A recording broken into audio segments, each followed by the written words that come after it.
कहानी पूरी जरूर सुनना, नहीं तो आपको पाप लगेगा। और दूसरों को भी भेजना। प्राचीन समय में एक अत्यंत शक्तिशाली असुर था, तारकासुर।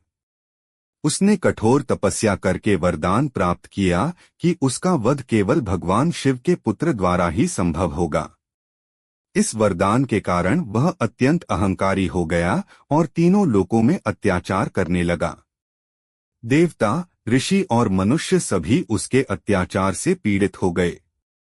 उस समय भगवान शिव तपस्या में लीन थे और उनका विवाह नहीं हुआ था।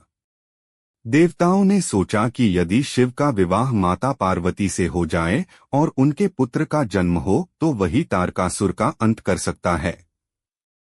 कई प्रयासों के बाद शिव और पार्वती का विवाह हुआ। कुछ समय बाद माता पार्वती ने एक तेजस्वी पुत्र को जन्म दिया, जिन्हें स्कंद या कार्तिकेय कहा गया। माता के रूप में पार्वती जब अपने पुत्र स्कंद को गोद में लेकर बैठती हैं, तब वे स्कंदमाता कहलाती हैं। उनका यह रूप अत्यंत सौम्य और भक्तों को शांति देने वाला माना जाता है। कार्तिकेय बचपन से ही अत्यंत वीर और पराक्रमी थे।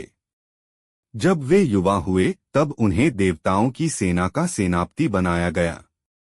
उन्होंने युद्ध में तारकासुर का सामना किया और अंततः उसका वध कर दिया।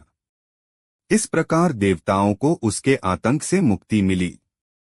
माता स्कंदमाता का स्वरूप विशेष रूप से भक्ति और मातृत्व का प्रतीक है। वे 4 भुजाओं वाली हैं, 2 हाथों में कमल का फूल, एक हाथ में अपने पुत्र स्कंद को धारण किए हुए और चौथे हाथ से भक्तों को आशीर्वाद देती हैं।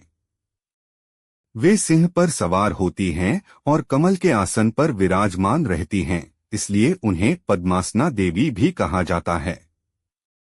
उनकी पूजा करने से भक्तों को न केवल शक्ति और साहस मिलता है, बल्कि मानसिक शांति और ज्ञान की भी प्राप्ति होती है।